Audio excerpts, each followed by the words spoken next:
Music is subjective. Everyone's allowed to have their opinions on it. That much is true. When you're an artist yourself, however, and using your business to try to possibly discredit another artist, where is the line drawn? Who's to say who should and shouldn't get a good review? You saw the title, you know the drill. This is Eminem versus The Source. Before I get into it, I'd just like to say thanks to the people in the comment section for sharing the recommendations, and also don't forget to click that like button and subscribe to the channel as well. The Source started out as a single-page newsletter in 1988 by Dave Mays, who at the time was a student at Harvard University. He found business partners Jonathan Schechter, James Bernard, and Ed Young, and expanded the newsletter to a full-blown magazine and even moved the headquarters from Massachusetts to New York.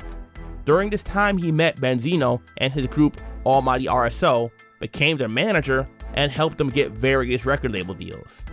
After some time, Benzino joined as a partner on The Source, and this, among other issues, led to various staff members quitting.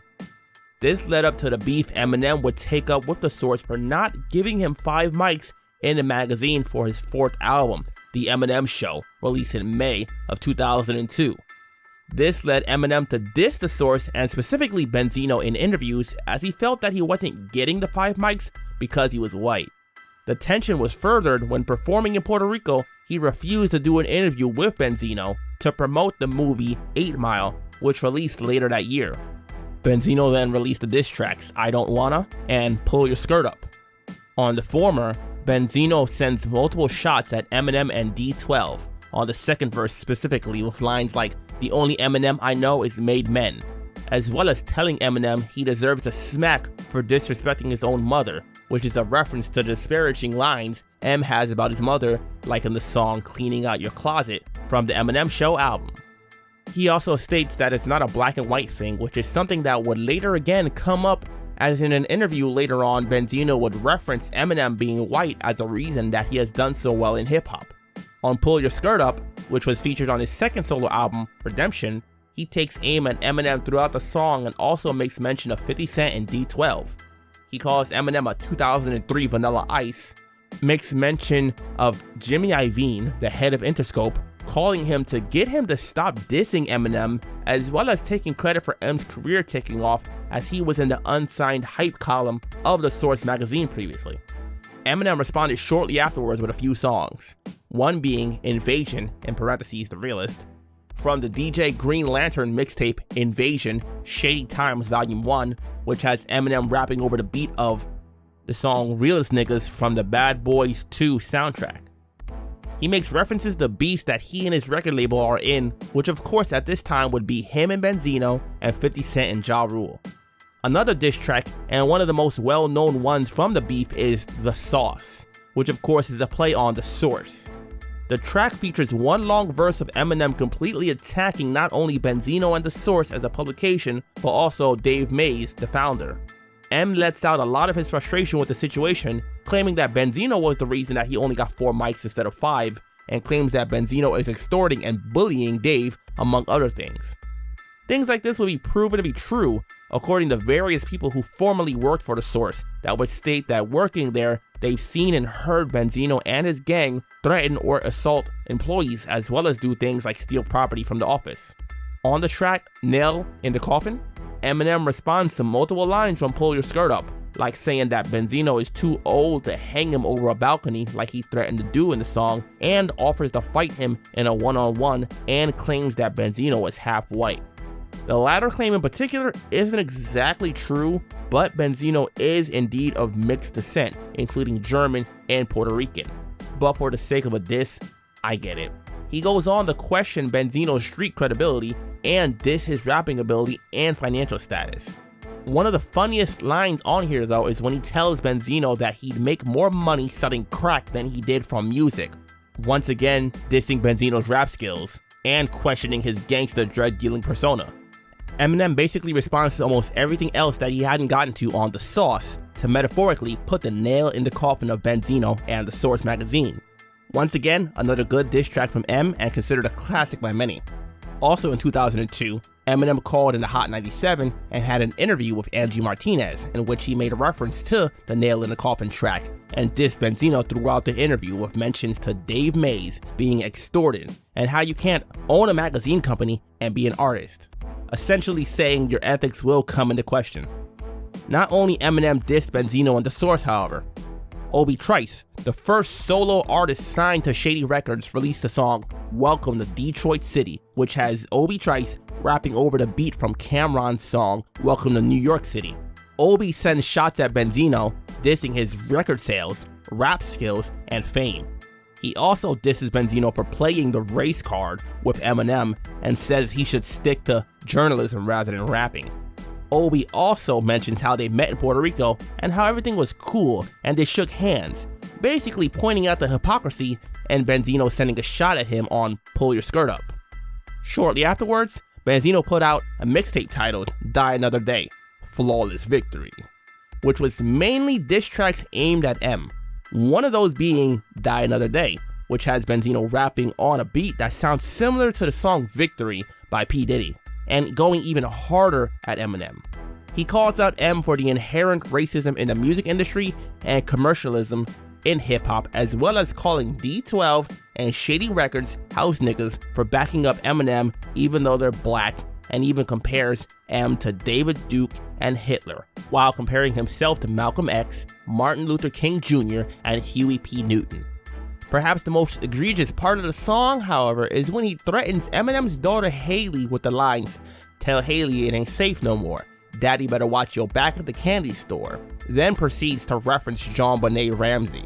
This was made in response to Eminem mentioning his kids in The Sauce and Nail in the Coffin. However, Benzino escalated it even further with a threat.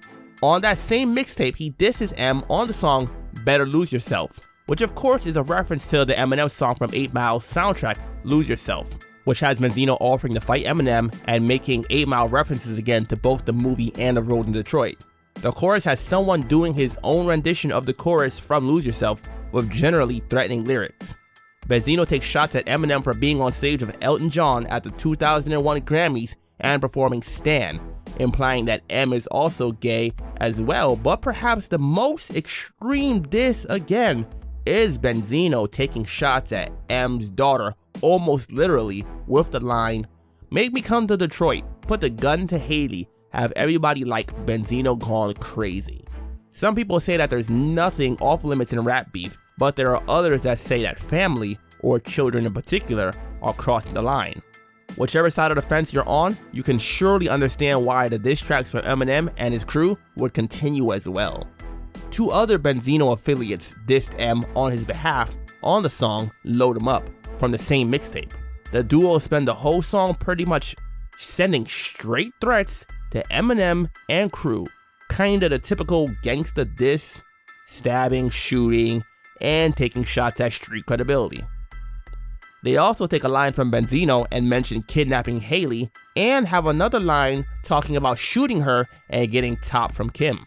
Benzino also teamed up with Murder Inc. artist Black Child and an assortment of other rappers for the track G-Unit Killers, which of course is dissing G-Unit, mainly 50 Cent and The White Boy.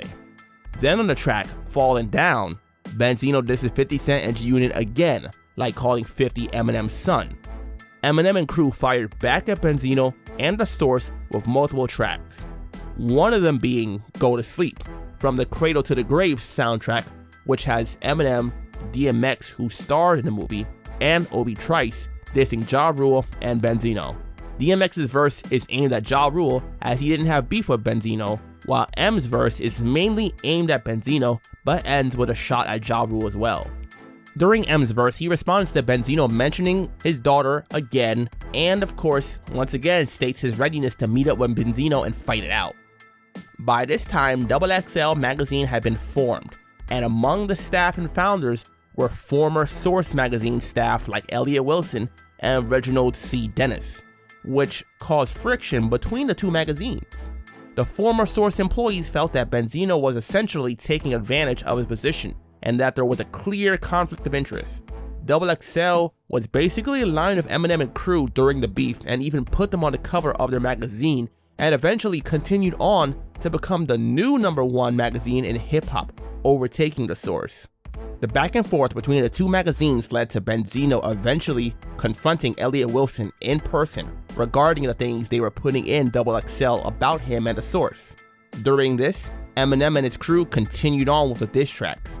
On the Conspiracy Freestyle from the DJ Green Lantern mixtape Invasion Part 2, he took shots again at The Source magazine. On the track Wrong from the same mixtape, which has D12 members Kaniva and Con Artist rapping over the beat for the song What We Do by Freeway, they dissed Benzino with references to his previous diss tracks Pull Up Your Skirt and Die Another Day. Also, shots are thrown again at Benzino on the track Do Re Mi, in parentheses, Haley's Revenge, which is mainly a Ja Rule and Murder Inc. diss, but Proof, Kaniva, Con Artist, and Obi Trice also sent some lines at Benzino during their verses and the outro respectively. Throughout this slew of diss tracks, Obi Trice decided to respond again on his debut studio album Cheers, released in September of 2003, on the songs Shit Hits the Fan featuring Eminem and Dr. Dre, We All Die One Day, which features Lloyd Banks, Eminem, and 50 Cent, as well as the last song on the album titled Outro, featuring Eminem, Swifty McVeigh, Proof, Kaniva, and Bizarre. Oddly enough, the only D12 member not on that track is Con Artist, even though he is featured on a whole different track on the album. Shit Hits the Fan is a diss track aimed at Ja Rule, who once again at this time had been dissed on multiple songs along with Benzino and were essentially on the same side. On the track We All Die One Day, shots are thrown mostly to Ja Rule again, but on Eminem's verse, he dedicates a portion of it to dissing Benzino and The Source, like referencing the incident where Cypress Hill was at a show and burned a Source magazine after someone threw it on the stage. Also, both Eminem and 50 Cent throw a shot at editor-in-chief of The Source, Kim Osorio, as 50 Cent had a brief relationship with her, as she's mentioned in her tell-all book. On the song Outro, the crew goes once again at their opponents with numerous mentions of the beef that they're in. Eminem makes a reference to pulling up skirts, which is a callback to the Benzino track, and in the last verse, Bizarre has probably the funniest line in the song, as he says he doesn't care about hip-hop or beefing with Ja Rule, as he's going to need an R&B singer for his wedding, essentially calling Ja Rule out for the singing he does on records like other artists have used to diss him as well. The beef took an interesting turn when in November of 2003, Benzino and The Source held a press conference regarding the infamous racist tapes of Eminem's, which included the song Foolish Pride that was allegedly recorded while Eminem was in high school after he had gotten broken up with by a black girl he was seeing at the time in between being with Kim. He speaks disparagingly of black chicks in general because of the breakup, which Benzino and The Source used to paint Eminem as a racist and furthering the narrative of the racist industry working to M's advantage, being a white man. There were also other songs allegedly on the tapes, according to interviews by Dave Mays and Benzino, but a lot of the recordings were never released. At this time, Eminem also filed a lawsuit against The Source for copyright infringement for trying to release the old tapes. The Source planned to release an upcoming issue of their magazine with CD copies of recordings from the racist tapes, to which a judge blocked, but later changed it and said that they could release snippets of it only. Also around this time, a bootleg consisting of several Eminem songs had been released, titled Straight to the Lab, which featured a few tracks dissing artists like Cannabis and Benzino. One of these was the song Bully, which is a diss to Benzino and Ja Rule. He dedicates the first verse to dissing Benzino in particular, making reference to Magazine, which of course is The Source, and once again claims that Benzino is jealous of him. He dedicates the rest of the song to dissing Ja Rule and Irv Gotti, and throughout the chorus calls all of them bullies. You would think that with all these diss tracks that they'd be tired of it by now, but apparently not, as several more diss tracks went back and forth between the groups. Not all of them will be mentioned in this video, as there's a bunch of songs and freestyles, some quite hard to find. One of the next well-known tracks to address the beef was the song Like Toy Soldiers from Eminem's 5th album, Encore. On it, he mentions the beef with Benzino, as well as telling us that he was trying to squash the beef between 50 and Ja, but once Ja mentioned Haley's name in one of the diss tracks, he basically gave up, which led to him releasing the earlier mentioned Do Re Mi. He comes from the perspective of a leader guiding his soldiers, but also mentions that if the other side will stop dissing first, that he's willing to stop as well. Ironically enough, on this same album, however, Eminem did indeed diss Benzino as well as Ja Rule on the song Big Weenie. The song is a lot sillier and comedic than his previous disses at the two though. He uses different voices throughout the song and taunts Benzino and Ja by using insults like saying he has a bigger weenie than them, insulting their teeth, and claiming that they're jealous of him. It comes across as a pretty tongue-in-cheek diss overall, and much more lighthearted in tone. Also on this same album is the song Yellow Brick Road, which has Eminem telling a story about how he started rapping, leading up to him addressing the whole situation regarding the making of the Foolish Pride song. After the release of Like Toy Soldiers, Benzino again dissed Eminem, this time with the song Built for This.